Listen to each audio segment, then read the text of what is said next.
নমস্কাৰ স্বাগতম জনাইছোঁ আমাৰ চেনেলৰ অন্য এটি ভিডিঅ'ৰ মাজলৈ পুনৰবাৰ আপোনালোকক আজিৰ ভিডিঅ'টোত আমি এডিআৰই গ্ৰেড 3 আৰু গ্ৰেড 4 বা ড্ৰাইভাৰৰ যিখিনি এক্সাম হৈ গৈছিল সেই এক্সামখিনিৰ কেতিয়ানো ৰিজাল্ট দিব বা ভাইবা টেষ্টত কেনেকুৱা ধৰণৰ প্ৰশ্ন সুধিব পাৰে কেনেকুৱা টপিক আপোনালোকে চালে ভাইবা টেষ্টত পাছ কৰিব পাৰিব বা কিমানখিনি নম্বৰ পালে আপোনালোকে নেক্সট ষ্টেপৰ বাবে প্ৰিপেৰেশ্যন কৰিব পাৰিব ছেকেণ্ড ষ্টেপৰ বাবে সেই কথাখিনি আলোচনা কৰিম লগতে কম্পিউটাৰ স্কিল টেষ্টৰ বাবে কোনকেইটা টপিক পঢ়িব লাগিব বা ড্ৰাইভাৰ স্কিল টেষ্টৰ বাবে আপোনালোকে কি বস্তু গাড়ী এখনত বহাৰ পিছত কোনকেইটা বস্তুত বেছি গুৰুত্ব দিব লাগিব বা কেনেকৈ আপুনি এটা ভাল নম্বৰ পাব সেই বিষয়ে এই ভিডিঅ'টোত আলোচনা কৰিম বহুতে এটা কথা মোক কমেণ্ট কৰি থাকে দাদা আমি পৰীক্ষাটোত বেছি নম্বৰ পাইছোঁ নেগেটিভ যোৱাৰ পিছতো বা আমি কাটি কুটি ভালেখিনি নম্বৰ পাইছোঁ এতিয়া আমি স্কিল টেষ্টটোত অকণমান কম নম্বৰ পালেও আমাৰ চাকৰি হ'বনে নহয় তেনেকুৱাকৈ বহুতে প্ৰশ্ন সুধি থাকে সেই কমেণ্টটোৰ এনচাৰ মই তোমালোকক আগতে দিব বিচাৰিছোঁ বা আপোনালোকক দিব বিচাৰিছোঁ যিটো এক্সাম হৈ গ'ল সেইটো যোৱাটো গুচি গ'ল তাত আপুনি ভাল স্ক'ৰো কৰিব পাৰে বেয়াও স্ক'ৰ কৰিব পাৰে কোনো কথা নাই কিন্তু বৰ্তমান যিটো আপোনাৰ স্কিল টেষ্ট বা ভাইভা টেষ্ট অনুষ্ঠিত হ'ব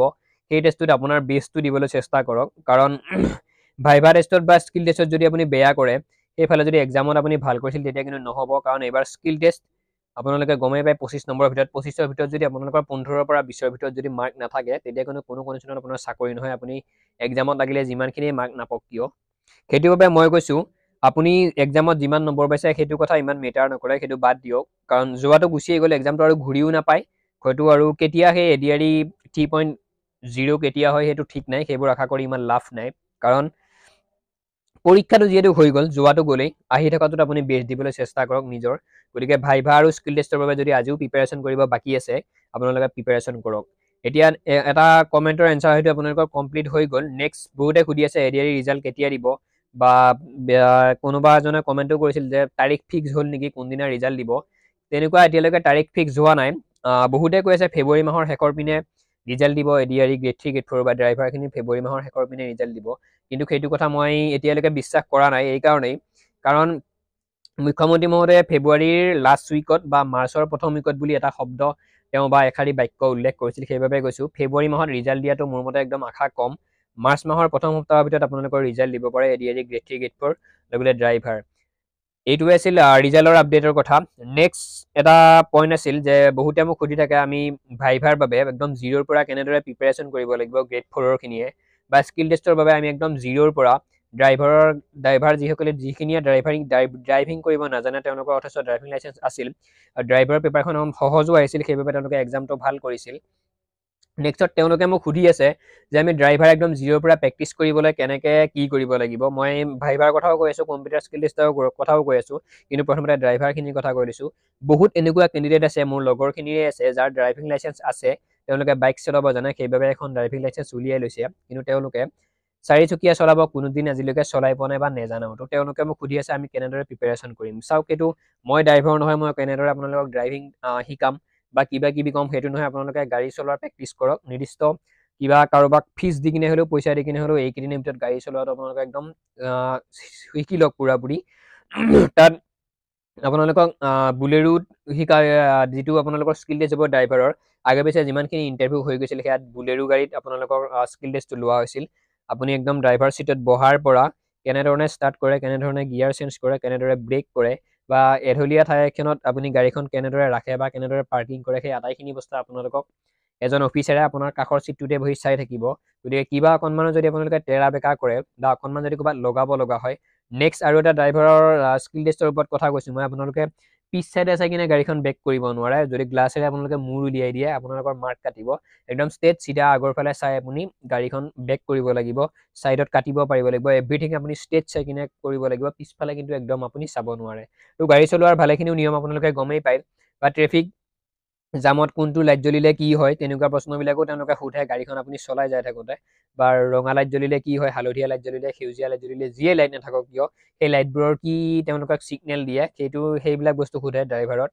নেক্সট আপোনালোকে গাড়ীখন একদম আৰম্ভণিৰ পৰা মানে শেষলৈকে কেনেকৈ ষ্টাৰ্ট বন্ধ কৰে কেনেকৈ ষ্টাৰ্ট কৰে কেনেকৈ পিক আপ লয় গাড়ীখনে সেই আটাইখিনি বস্তু আপোনালোকৰ তেওঁলোকে চাব ড্ৰাইভাৰৰ মই বৰ বিশেষ একো নাজানো মই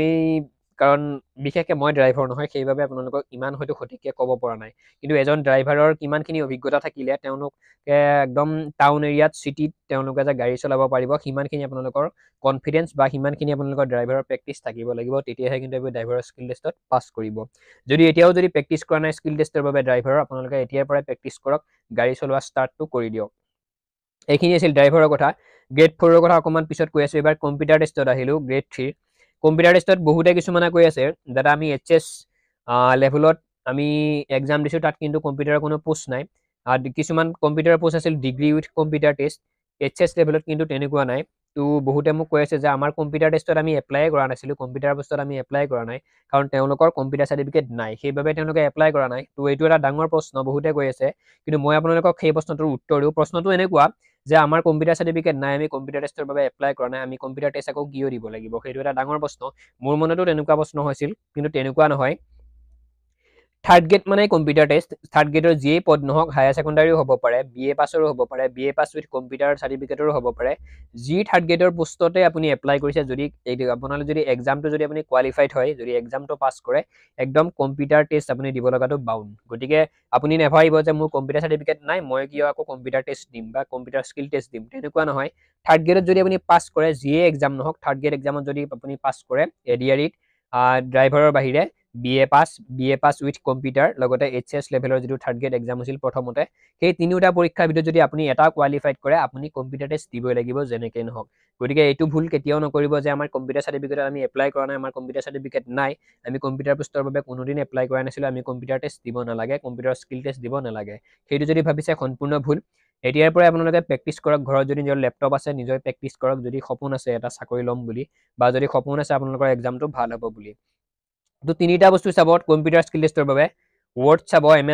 এছ এক্সেল চাব পিপিটি চাব পাৱাৰ পইণ্ট প্ৰেজেণ্টেশ্যন আপোনালোকে ৱৰ্ডত গমেই পায়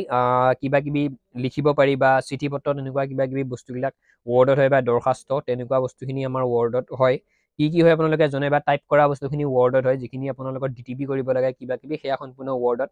এক্সেলত সম্পূৰ্ণ হিচাপ নিকাচ এটা কোম্পেনীৰ এটা চৰকাৰী প্ৰতিষ্ঠানৰ এখন স্কুলৰ বা এটা যিকোনো এটা কোম্পেনীৰেই মানে এক্সেলত হিচাপ নিকাচখিনি হয় পিপিটিত আপোনালোকৰ ডাঙৰ কিবা চিঠি টিঠি বনোৱা কিবা কিবি কাম বা ফটোশ্বপৰ নিচিনা তেনেকুৱা আৰু পিপিটিত মই ইমান হয়তো ভালদৰে নাজানো তেনেকুৱা বস্তুখিনি হয় মুঠতে এটা লেপটপত বা এটা কম্পিউটাৰত আপোনালোকে এম এছ ৱৰ্ড এক্সেল আৰু পিপিটি সেই বস্তুখিনি তন্নতন্নকৈ চাব পাৰিব মই পিপিটি কি বস্তু বা এম এছ ৱৰ্ড কি বস্তু বা এক্সেল কি বস্তু হয়তো আপোনালোকক বুজাই ক'ব পৰা নাই তাৰ বাবে ক্ষমা কৰিব যিয়ে নহওক আপোনাৰ যদি কম্পিউটাৰ আগৰ পৰা নলেজ আছে ভালেই কথা নাই যদিও কম্পিউটাৰ স্কিল টেষ্টৰ বাবে মই আপোনালোকক কৈ দিলোঁ তিনিটা বস্তু M S word M S Excel লগতে পিপিটি এই তিনিটা বস্তু ক্লিয়াৰ কৰক একদম কম্পিউটাৰ টেষ্ট আপোনালোকৰ ফাইনেলি ওলাই যাব চিন্তা কৰিব নালাগে এতিয়া একদম শেষৰ পইণ্ট আহিছোঁ গ্ৰেড 4ৰ ভাইভাৰখিনিৰ বাবে কিনো টপিক চাব লাগিব বা ভাইভাৰ প্ৰেক্টিচ আপোনালোকৰ কেনেকৈ কৰিব প্ৰস্তুতি কেনেকৈ কৰিব সেইটো কৈ আছে বহুতে তো আপোনালোকৰ বাবে এটাই কথা এটা ইণ্টাৰভিউ দিবলৈ হ'লে আপোনালোকে গমেই পায় কাৰণ আপুনি য'ত ইণ্টাৰভিউ দিব যাব তাত যিটো ৰুমত আপোনাৰ ইণ্টাৰভিউ ল'ব তাত আপোনালোকতকৈ বহুত ছিনিয়ৰ বহুত জনা বুজা ডাঙৰ দুজন বা তিনিজন অফিচাৰ বহি থাকিব যোনে আপোনালোকৰ ইণ্টাৰভিউ ল'ব আৰু সেই ৰুমটোত আপুনি যেতিয়া প্ৰৱেশ কৰিব নিশ্চিতভাৱে আপুনি গম পায় আপুনি পাৰ্মিশ্যন লৈ কিনে সোমাব লাগিব সেইটো গমেই পাইছে দৰ্জাত নক কৰি আপুনি সোমাব লাগিব নক কৰি পাৰ্মিশ্যন লৈ সোমালে আপোনালোকক বহিব দিলে বহিব থিয় হৈ থাকিব দিলে থিয় হৈ থাকিব নেক্সটত বহাৰ পিছত আপুনি সম্বোধন কৰিব পাৰিব গুড মৰ্ণিং গুড ইভিনিং যেতিয়াই আপোনাৰ যোনটো শ্বিফ্টত ইণ্টাৰভিউ হয় গুড মৰ্ণিং বা গুড ইভিনিং আপুনি ক'ব লাগিব সম্বোধন কৰিব লাগিব তেনেকৈ যদি কৰে আপুনি নম্বৰ পাব নেক্সট সেয়া আছিল আৰম্ভণি নেক্সট আপোনাৰ থাকিব ড্ৰেছ পোছাক থাকিব ফৰ্মেল ড্ৰেছ হ'ব লাগিব জোতা ফৰ্মেল হ'ব লাগিব চুলি ফৰ্মেল হ'ব লাগিব বাই দ্য ৱে আৰু কিবা যে বহুত কিছুমান জেং হৈ যায় আৰু ঘড়ী চৰি পিন্ধি যায় বা ব্ৰেচলেট কিবা কিবি পিন্ধি যায় তেনেকুৱা বস্তুবিলাক যাতে সেইদিনা এটলিষ্ট পিন্ধি নাযায় ইণ্টাৰভিউৰ বাবে সেইখিনি কথা আপোনালোকে গুৰুত্ব দিব আৰু একদম ফৰ্মেল হিচাপে আপোনালোকে ইণ্টাৰভিউটো দিব যাব তাৰপিছত প্ৰশ্ন সুধিব পাৰে প্ৰথম কথা নিজৰ পৰিচয়টো দিওঁতে একদম সাৱধান নেক্সট আপোনালোকৰ নিজৰ নামটোৰ অৰ্থ কিবা সুধিব পাৰে নিজৰ নামটোৰ যদি কিবা অৰ্থ আছে সেইটো ভালদৰে জানি যাব আৰু অসম বুৰঞ্জীৰ কথা বিশেষকৈ সুধি আছে কাৰণ বিটিআৰত 4th গ্ৰেড যিটো ভাইভা টেষ্ট অনুষ্ঠিত হৈ গ'ল তাত কিন্তু বড়োৰ হিষ্ট্ৰীৰ ওপৰত প্ৰশ্ন সুধিছে সেইবাবে আমাৰ অসমৰ হিষ্ট্ৰীৰ ওপৰত আপোনালোকে প্ৰশ্ন চাব নেক্সট ব্ৰহ্মপুত্ৰৰ ওপৰত প্ৰশ্ন চাব ব্ৰহ্মপুত্ৰৰ ওপৰত কেইখন দলং আছে সেইখিনি প্ৰশ্ন চাব লগতে আটাইতকৈ দীঘল দলং কোনখন বা শৰাইঘাট দলঙৰ দৈৰ্ঘ্য কিমান সেই বস্তুবিলাক আপোনালোকে চাব মুঠতে ব্ৰহ্মপুত্ৰৰ ওপৰত ৰিলেটেড আপোনালোকে প্ৰশ্ন একদম চাবই নেক্সট আপোনালোকৰ যিখন ডিষ্ট্ৰিক্ট সেই ডিষ্ট্ৰিক্টখনৰ মন্ত্ৰী মিনিষ্টাৰ ডিচি এছডিচি সেই আটাইখিনি বস্তু চাব নেক্সট আপোনাৰ অঞ্চলটোৰ কিবা সমস্যা আছে নেকি বৰ্তমান সেই বস্তুটো চাব আপোনাৰ অঞ্চলটোত বিখ্যাত কিবা বস্তু আছে নেকি বৰ্তমান আপুনি দেখুৱাব পৰা সেইটো চাব আৰু চাব পাৰে কিছুমান বস্তু সাহিত্যৰ ওপৰত দুই এটা প্ৰশ্ন সুধিব পাৰে বা গায়ক গায়িকাৰ ওপৰত বা কবিসকলৰ ওপৰত দুই এটা প্ৰশ্ন আপোনালোকক সুধিব পাৰে সিমানখিনিয়ে প্ৰশ্ন আৰু তাত একো নহয় লগতে আপুনি যিটো পোষ্টত এপ্লাই কৰি ভাইভাত বহি আছে সেই টেষ্টটোতনো আপুনি কিয় এপ্লাই কৰিলে বা বিজনেছৰ কথা নাভাবি কিয় চাকৰিৰ কথা ভাবিলে বা চাকৰিটো পোৱাৰ পিছত আপুনি যি ঠাইত চৰকাৰে আপোনাক সংস্থাপনটো দিয়ে যিটো ঠাইত বা যিখন ডিষ্ট্ৰিক্টত সেইখনতে আপুনি থাকিব বিচাৰিব নে দুমাহমান চাকৰি যোৱাৰ পিছত বা এবছৰমান চাকৰি যোৱাৰ পিছত আপুনি নিজৰ ডিষ্ট্ৰিক্টলৈ আহিব বিচাৰিব ট্ৰান্সফাৰ লৈ সেই বস্তুবিলাক আপোনালোকে সুধিব পাৰে গতিকে আপোনালোকে গমেই পায় আৰু কেনেকৈ গ'লে তেওঁলোকে ভাল পাব সেই বস্তুখিনি আপোনালোকে একদম গুৰুত্ব দিব ইমানখিনি ড্ৰাইভাৰৰ স্কিল টেষ্টত বা কম্পিউটাৰ স্কিল টেষ্টত ভাইভাত ইমানখিনি বস্তুৱে সুধিব বৰ বিশেষ তাত একো নাথাকে তো সম্পূৰ্ণ ভিডিঅ'টো ইমান আছিল বহুতে মোক কমেণ্ট কৰিছে এডিআইৰ ওপৰত ভিডিঅ' লাগে এডিআইৰ ওপৰত ভিডিঅ' লাগে কাৰণ তেওঁলোকৰ অকণমান ৰিজাল্টটো অহা দেৰিও হ'ল কিছুমানে ভাবি আছে যে ৰিজাল্ট দেৰিয়েই হ'ব নেকি আমি ইণ্টাৰভিউৰ বাবে আৰু প্ৰিপেৰেশ্যন নকৰোঁ বা স্কিল টেষ্টৰ বাবে প্ৰিপেৰেশ্যন নকৰোঁ তেনেকৈ বহুত কিবা কিবি ভাবি আছে তো তেনেকুৱা নহয় মাৰ্চ মাহৰ প্ৰথম সপ্তাহত একদম ৰিজাল্ট দিয়াটো ফাইনেল সেইটো আপোনালোকে চিন্তা কৰিব নালাগে কাৰণ 10 মে' তাৰিখে এপইণ্টমেণ্ট দিব